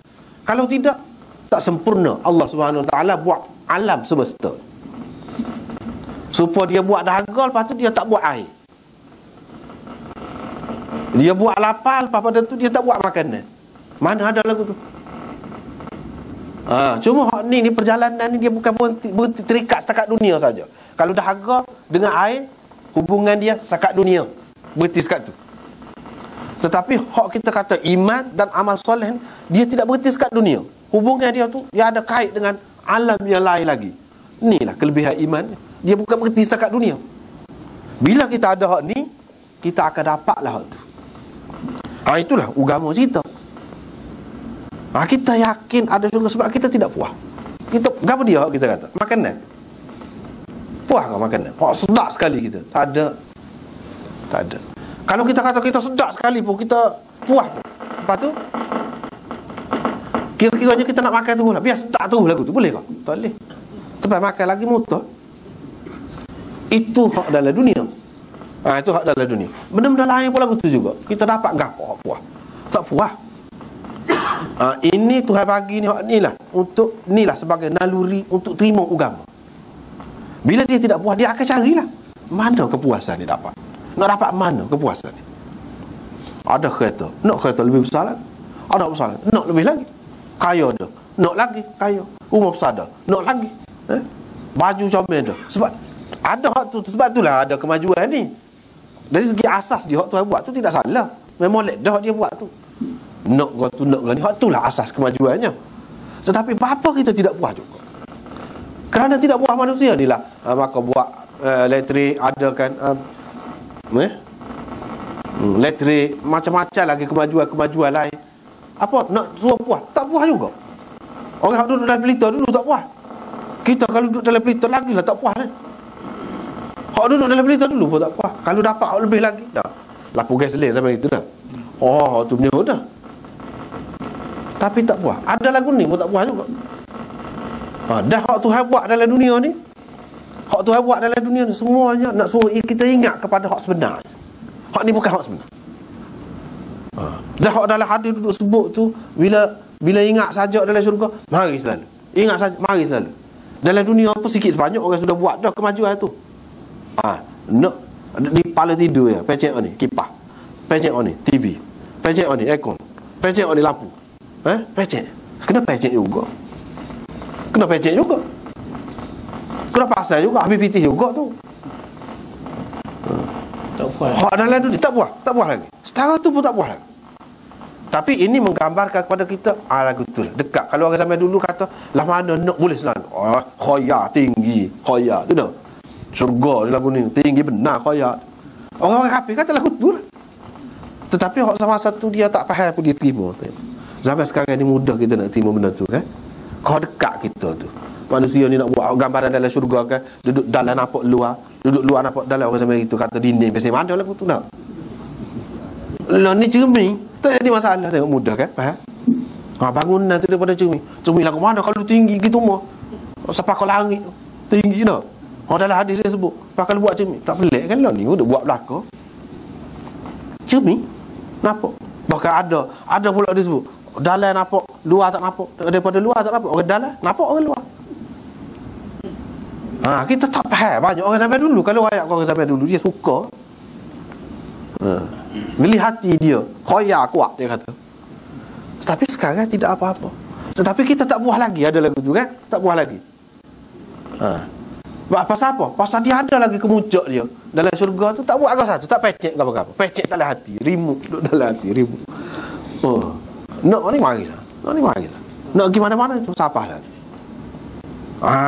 Tu gambar. Jadi hak lagu ni tak padai kalau kita ni nak.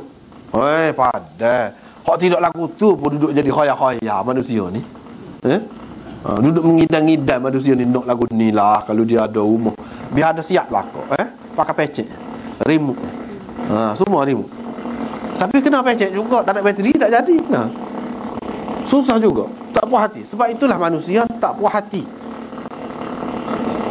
Kemudian kalau ada pun ada gitu gini, sedap gitu gini, dia ada letih dalam dunia. Dia kena mandi, susah juga tu. Dia kena mandi. Ada pahit hujan yang istimewa, yang apa ni, lengkap lah kita kata. Tak juga. Dia tak puas. Terus duduk royak lah. Lagu mana pun. Yang mandi itu sebab apa? Sebab penat. Yang mandi itu sebab apa? Sebab bau busuk. Ada lah buah dalam dunia ni. Saya rasa tak ada. Duduk sedap-sedap saat ni, nak pergi jam pula. Itu dunia. Itu dunia. Tak ada dah lagu tu. Tak boleh kalau kita nak mengharapkan, nak buat amal untuk dapat benda yang lagu tu besarnya, istimewanya. Dah kalau Allah Subhanahu Wa Taala sendiri suruh apa limithli hadha falyamalil amilun wa fi dhalika falyatanafasil mutanafisun. Kalau orang nak berlomba, nak badi lah, badi dan pada lagu ni baru pada gomonya nak badi, nak berlomba. Bagi dunia tak padat sebenarnya. Tak padat. Bukan makna tak pergi berlomba dalam dunia ni, tetapi makna kalau suk situ, suk sekat tu, tidak ada kaitan dengan akhirat, memang tak padat. Baiklah, kita pergi kepada hadis, baru kita jumpa hadis. Riwayat daripada Abi Hurairah bahawa Rasulullah sallallahu alaihi wasallam pernah ditanya. Ini ada Ahmad bin Yunus wa Musa bin Ismail qala hadatsana Ibrahim bin Sa'ad qala hadatsana Ibnu Syihab. Satu perkara tentang perawi kita ni. Tentang perawi ni kita kena tahu juga jajaran. Sekali-sekala kita kena tahu juga tentang perawi ni. Ibrahim bin Sa'ad ni siapa? Baru ni malam khamis, baru ni sehari dua lepas lah, dalam kuliah Muslim, di situ sudah sebut dah tentang Ibrahim bin Sa'ad ni seorang yang pelik. Salah seorang perawi yang pelik dia ni. Pelik lagu mana? Dia ni dalam kitab Khatib Baghdadi ada sebut, dan dalam Takmilah Fathul Mulhib Taqi Uthmani pun ada sebut juga. Dia sebut Ibrahim bin Sa'ad. Dia ni peliknya apa? Dia main muzik, gambuh. Dia main gambuh, dia ni menyanyi. Tetapi dia ulama terima dia. Ramai ulama, boleh katakan semua terima lah. Ada disebutkan, ada setengah-setengah tu pertikaikan dia kerana itulah tak saya terima. Ada kerana tu. Sebab dalam kitab dia sebut, bagi dia tak apa benda tu. Bagi dia tak apa. Harus. Boleh jadi untuk menghiburkan dia, bagi dia tak apa. Jadi dia lepas pada tu, bila dia tahu orang ni kata lagu tu, ada setengah-setengah orang pertikaikan dia, dia bersumpah. Dia kata kalau dia nak ngajar, dia nak nyanyi dulu. Pelik juga. Dia nak nyanyi.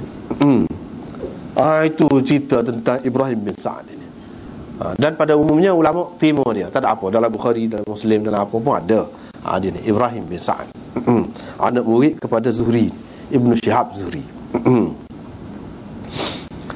Bagi dia tak apa. Baiklah, Abu Hurairah meriwayatkan, dia kata Rasulullah sallallahu alaihi wasallam pernah ditanya, apakah amalan yang paling afdal? Cuba kita perhati di sini Imam Bukhari, cara dia memang seni cara dia. Nabi sallallahu alaihi wasallam jawab, imanun billah wa rasulih. Lepas tu orang tanya lagi. Lepas tu dia kata jihad fi sabilillah. Lepas tu orang tanya lagi, haji mabrur. Hak mana ada kaitan dengan tajuk ni? Iman itu ialah amal. Iman itu ialah amal. Allah SWT sudah kata dah dalam Quran. Bima kuntum ta'malun. Ta'malun itu maknanya tu'minu. Iman dengan amal, dengan makna iman di situ. Iman, amal, hak tulah. Hadis? Mana hadis? Hadis ni, iaitu bila orang tanya apakah amalan yang paling afdal wahai Rasulullah, dia kata imanun billah wa rasulih. Orang tanya amal, dia jawab iman. Kalau iman itu tidak amal, tidak menepatilah jawapan itu dengan soalan. Tengok Imam Bukhari jawab lagi. Sebab itu kalau kita kata iman itu adalah amalan, tidak salah. Bahkan itu hak betul, berdasarkan Quran dan Sunnah, hadis. Betul. Cuba tengok di sini. Orang tanya apakah amalan yang paling afdal, dia kata iman dengan Allah dan Rasul. Kalau iman itu kita kata tasdik dalam hati, itu pun amal. Sebab Nabi kata amal. Orang tanya amal, dia jawab tentang amal lah sepatutnya, takkan jawab tentang benda lain pula. Lepas tu dia letak sekali, hak dengan iman billahi wa rasulihi, hak dia letak sekalinya apa? jihad fisabilillah. Oh, ni memang amal lah, amal zahir lah. Haji mabrur memang amal sungguh lah tu, amal hak zahir lah. Tapi dia letak sekali imanu billah dengan amal zahir, menunjukkan imanu billah tu wa rasulih termasuk di dalam amal juga. Soal kita nak kata amal hati itu soal lain waktu tu. Walau bagaimanapun tadi kita sudah bincang berapa ramai ulama yang mengatakan amal zahir itulah yang dimaksudkan imannya. Artinya sesuatu yang tidak boleh dipisahkan daripada iman, amal itu. Tu nak. Dia nak situ ya. Nak situ. Imanun billahi wa rasulih. Duduk situ. Hal lain tu kita tak muskil lah, tak apalah, jihad memanglah amal sungguh, buat kerja sungguh tu. Haji mabrur pun memanglah habis piti lagi, pergi lagi penat. Duk mari-mari tawaf tu. Sa'i lagi, tak amal kau tu. Jelas dah tu amal. Hak tidak jelasnya imanun billahi wa rasulih. Lagu mana dia kata amal? Menunjukkan Nabi SAW terima hak ni iman sebagai amal. Tu jelah. Jadi sehingga amal boleh dikatakan iman, iman boleh dikatakan amal. Ada sesuatu yang tak boleh dipisahkan. Sesoalannya satu benda dua nama. Satu benda dua nama. Jadi kita nak menafikan benda ni, kita kata tak, iman itu bukan amal. Seseolah kita menafikan iman itu sendirilah. Itu situ Imam Bukhari nak. Sesoalnya kita menafikan iman itu sendiri. Satu orang itu dia nama Qadir pun dia juga, Dollah pun dia juga. Kita menafikan Dollah, artinya kita menafikan Qadir.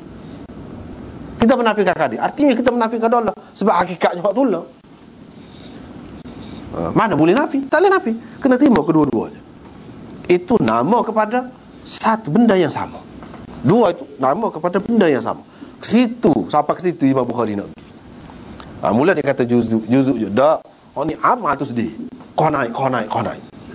Nak ayatnya penting amal itu. Jadi kalau ada golongan yang mengatakan amal tidak penting, tak betul itu. Bercanggah dengan ajaran Quran dan Sunnah.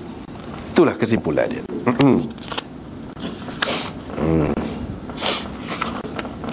Lepas tu salah seorang perawi kita lagi di sini, selepas atah pada Ibnu Syihab itu, atah pada Ibnu Syihab Az-Zuhri, Sa'id bin Musayyab. Sa'id bin Musayyab ni, perawi ni perawi penting juga ni. Perawi penting juga ni.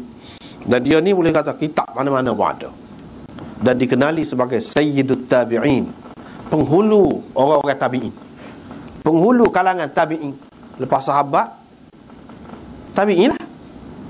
Tabi'in ni termasuk dalam golongan generasi yang istimewa tu berdasarkan hadis. Generasi yang istimewa. Tiba-tiba dia ni penghulu ni ketua ni, hak nombor satu. Setara tu baik kita berkenalan dengan dia. Siapa dia ni? Imamut Tabi'in. Tu gelaran dia. Faqihul Fuqaha. Salah seorang faqih yang 7 di Madinah. 7 orang faqih, seorang yang mendalam ilmunya di Madinah. Ni salah seorang. Sa'id bin Musayyab bin Hazan bin Abi Wahab bin Amr bin A'idh bin Imran bin Makhzum bin Yaqazah bin Murrah Al-Qurashi Al-Makhzumi. Ayah dia dan datuknya ialah sahabat. Ayah dia dan datuk dia ialah sahabat. Dan mereka ni Islam pada masa pembukaan Mekah, iaitu pada tahun yang ke-8.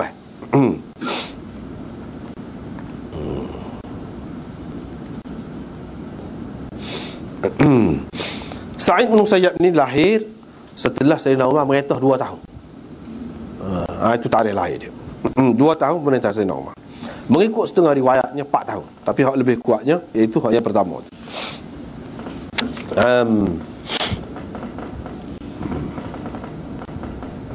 Dia ni dah dengar hadis. Semoga dia tabi'in kan? Dah dengar hadis daripada siapa?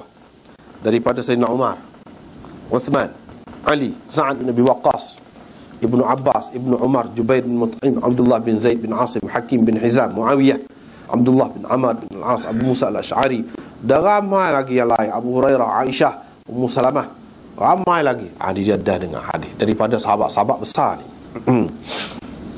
Orang-orang yang beriwayatkan daripada dia pula adalah orang-orang yang besar juga. Termasuklah nama-nama ini: Atha bin Abi Rabah, Muhammad Al-Baqir, Amr bin Dinar, Imam Zuhri, Yahya Al-Ansari dan lain-lain. Ulama sepakat mengatakan dia ni seorang tokoh yang utama. Sepakat mengatakan. Tak ada khilaf tentang dia ni. Dan tak ada orang yang benci kepada dia kecuali ahli bid'ah, kecuali pokok ajaran sesat. Muhammad bin Yahya bin Hibban berkata, dia ni adalah ra'sa ahli Madinah fi dahri, ialah ketua, kepala penduduk Madinah di zamannya, yang memang diutamakan dalam fatwa. Sa'id bin Musayyab orang panggil juga faqihul fuqaha. Faqihul fuqaha. Qatadah kata apa?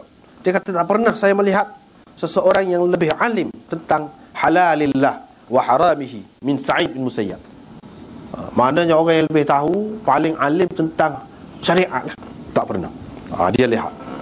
Makhul berkata, dia kata, saya telah rata dunia pergi untuk nak cari ilmu ni, tetapi saya tidak pernah berjumpa orang yang lebih alim daripada dia. Ni kata Makhul. Ni semua tabi'in. Ali Ibn al-Madini berkata, tidak pernah saya tahu seseorang di kalangan tabi'in yang lebih luas ilmunya daripada Sa'id bin Musayyab. Bagi dia kata, Ali Ibn Madini kata, indi ajallut tabi'in, tabi'in paling besar. Ahmad bin Hanbal berkata, afdalut tabi'in Sa'id bin Musayyab, tabi'in yang paling utama, paling lebih Sa'id bin Musayyab.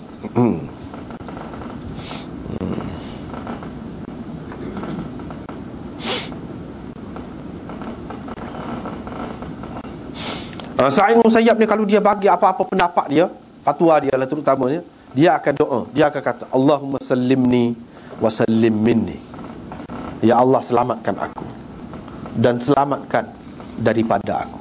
Ini hak aku bagi ni, minta biar betul lah. Itu cermat dia tu, beraluh dia tu. Abu Hatim berkata, tiada di kalangan tabi'in ini orang yang paling hebat daripada Sa'id bin Musayyab, dan dialah orang yang paling teguh ilmunya kalau dalam riwayat daripada Abi Hurairah. Kalau riwayat daripada Abi Hurairah, nombor 1, tak boleh lawan dia, nombor 1. Sebab apa? Sebab dia ni menantu Abu Hurairah. Dia ni menantu. Maknanya rapat benar lah, rapat benar. Sebab itulah hafiz hadis mengatakan, tidak ada orang yang lebih alim daripada Sa'id bin Musayyab berhubung dengan hadis Abu Hurairah. Tak ada. Dialah yang paling tahu. Sebab selain daripada anak murid, dia ni menantu kepada Abu Hurairah. Dia ni walaupun dia ni terlibat dengan kerajaan juga, tapi dia tak ambil gaji. Sa'id bin Musayyab, dia tak ambil gaji. Untuk menyara hidup dia, dia jual minyak. Dia ada perusahaan minyak. Itu gaji dia.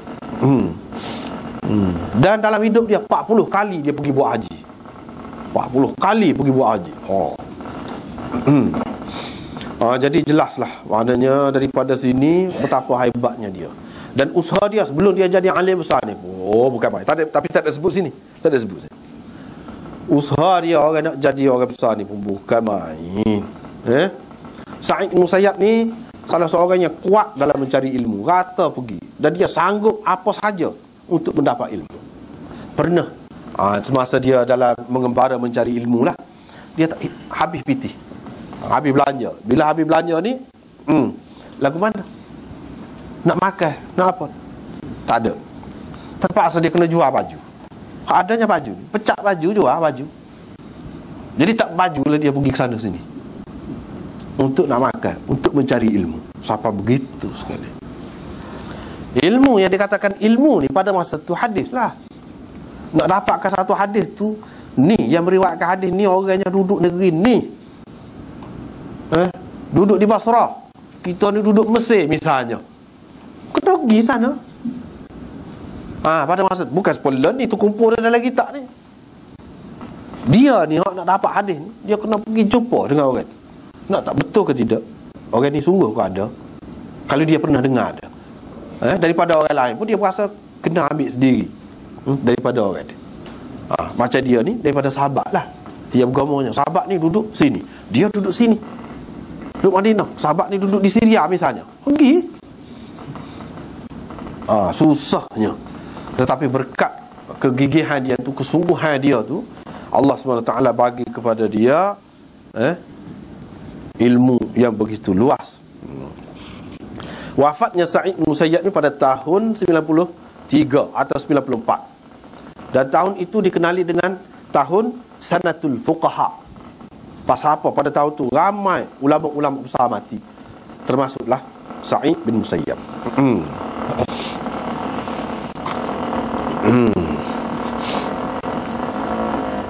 Lepas tu apa ni? Hadis ini sebenarnya cerita dia, perbahasan dia sudah ada dah. Dulu kita bincang di bawah bab it'amut ta'am minal Islam. Lebih kurangnya ada dah. Lepas tu apa yang dia kata di sini dalam hadis ini, dia sebut jihad dulu, lepas tu baru haji.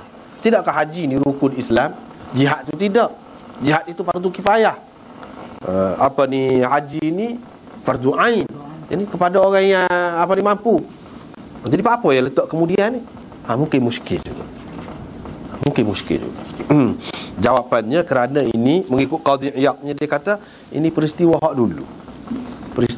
Jihad tu difardukan dulu lagi daripada haji. Haji tu kemudian. Di atas dasar tu Nabi SAW sebut jihad dulu. Sebab memang haji ni memang kemudian benar lah. Jihad ni dulu lagi. Sebab itu disebutkan jihad dulu. Ataupun boleh jadi juga maksud sebut jihad ini dengan mengambil kira kepada keadaan-keadaan yang tertentu. Boleh jadi ada keadaan-keadaan tertentu di mana jihad ini menjadi kewajipan aini, orang panggil fardu ain kepada setiap umat. Ia termasuk dalam ayat infiru khifafan wa thiqala wajahidu bi amwalikum wa anfusikum. Ada ketikanya kita umat Islam ni berada dalam keadaan itu. Jadi jihad jadi fardu ain. Dan haji ni kalau fardu ain pun kepada orang yang mampu saja. Hak ni dok, kalau dia mampu tak boleh nak berlari, dia boleh bidah saja, dia kena buat sesuatu. Lelaki, perempuan, tua, muda, kanak-kanak pun kena terlibat belaka. Bila? Iaitu ketika musuh mari menyerang negeri kita, negeri orang Islam. Seperti yang berlaku di Iraq sekarang misalnya, di Palestin, di mana-mana. Ketika tu maka semua berkewajipan. Hak ni dia lebih wajib lagi daripada haji, lebih umum lagi daripada haji kewajipannya. Boleh jadi melihat kepada sudut itu, maka didahulukan jihad itu daripada haji. Kemudian akhir sekali disebutkan haji mabrur. Haji mabrur. Apa yang dimaksudkan dengan haji mabrur itu? Iaitu adalah beberapa pendapat ulama. Di antaranya iaitu haji yang diterima oleh Allah SWT. Itu haji mabrur. Setengah-setengah orang tu pula dia kata haji mabrur ni haji betul lah kena hari Jumaat tu hukum. Tidak lagu tu, tidak khusus gitu. Sebabnya setengah-setengah ulama kata hari Jumaat sebab kebetulan hak Nabi SAW buat haji tu memanglah pada hari Jumaat dia duduk di Arafah. Kebetulan kehendak Allah SWT berlaku kepada Nabi dia tu gitu. Sekali tu dia buat haji untuk umum ni. Sekali tu hak berlaku kepada dia tu haji pada hari Jumaat, yang ni wukuf di Arafah pada hari Jumaat.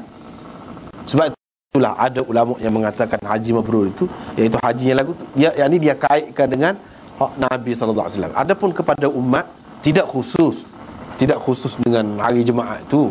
Hak sebenarnya iaitu haji yang diterima oleh Allah SWT. Itulah haji mabrur. Setengah ulama mengatakan haji dia tidak dicampuri dosa, ataupun haji yang tidak ada sebarang riak. Riak nak menunjuk-nunjuk kepada orang, nak suruh orang tahu, nak suruh orang sebut-sebut, maka buat kerja haji tu. Tidak lagu tu. Hak itulah yang dikatakan haji mabrur untuk orang lain. Ini untuk sepanjang masa lah.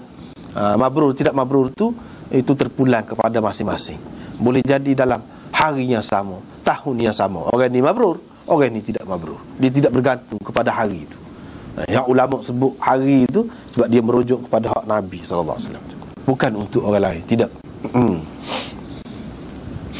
Jadi rasanya Kita baca tadi panjang juga kan. 2-3 bab. Tak ada ni pun panjang. Kita bertiskat itulah.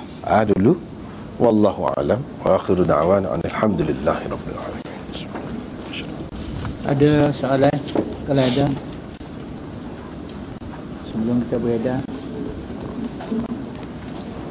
sila kalau ada. Muslimat dulu. Biasa muslimat dulu, Ustaz.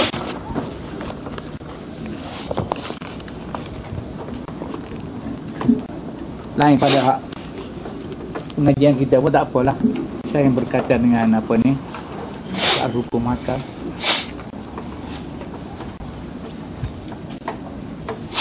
Ada. Boleh ke muka kan? Kau nak tanya pasal korban ke apa ke? Ada.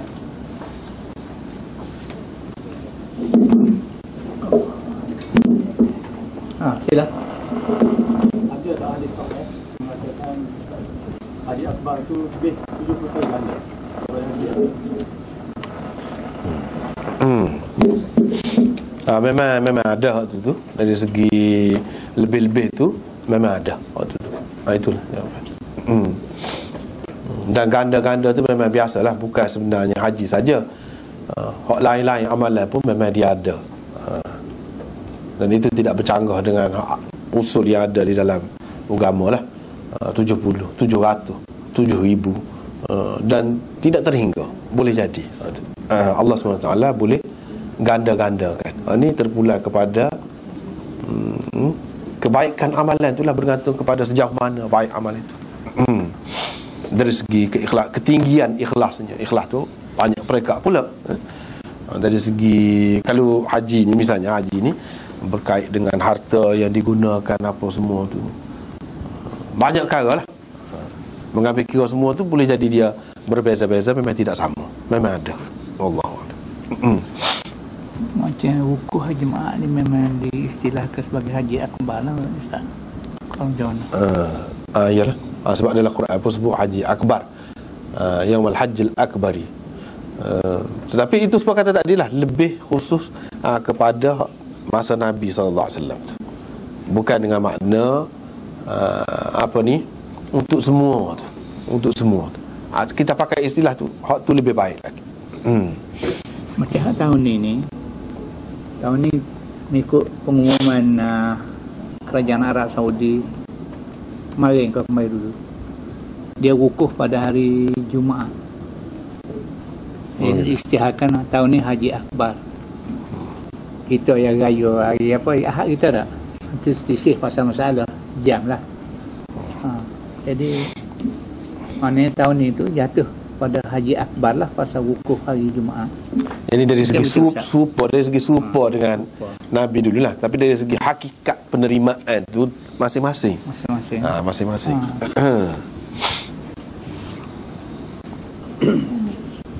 Dalam hadis ni dia iman tu disebut, dan satu yang tadi iman dengan amal dia serupa, hak sama, benda yang sama. Boleh kita dengan sini kalau sebab ada ayat tu dia ya'murukum imanukum, maknanya iman tu dia ada jadi motivate dia mendorong beramal yang baik. Kita boleh tengok itu biasa. Memang itu tindakan lah tu, amal lah tu. Kalau ada iman dia tak duduk saja. Memang. Dia akan nak bawa pada amal. Memang. Lepas tu kalau iman tu satu yang sama dengan amal, apa maknanya lepas tu Rasulullah sebut jihad, Rasulullah sebut haji. Itu maksud dia, ni di antara yang terpenting lah. Seperti disebut malaikat, tanazzalul malaikatu warruh. Padahal ruh tu masuk dalam malaikat dah, Jibril tu, tapi disebut Jibril tu kerana keistimewaannya, kelebihannya. Begitulah juga di sini.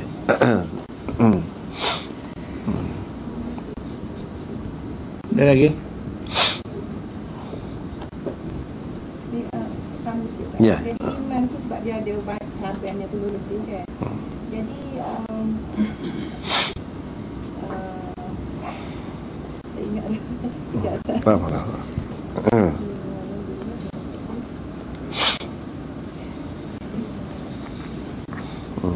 Ustaz. Ya. Tak apa, tak apa. Ini Ustaz pasal ada hadis lain dia kata. Dia kata la tahqiran min al-ma'ruf min syai'. Maknanya bila Rasulullah sebut iman billah ni merangkum semua sekali lah. Masuk benda-benda kecil. Ya. Memang. Kena kira belakang. Kena kira belakang. Jangan pandang mudah, jangan pandang kecil, remeh. Tidak.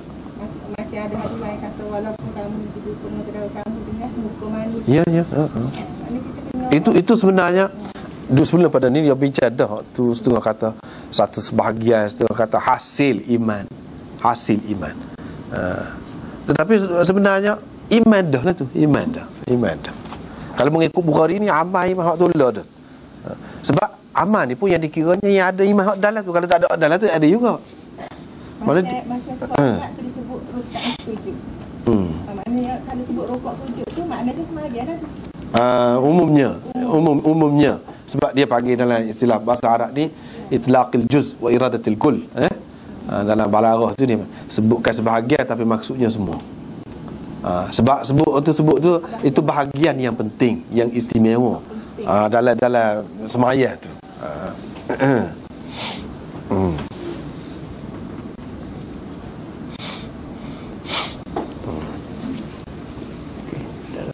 Okay,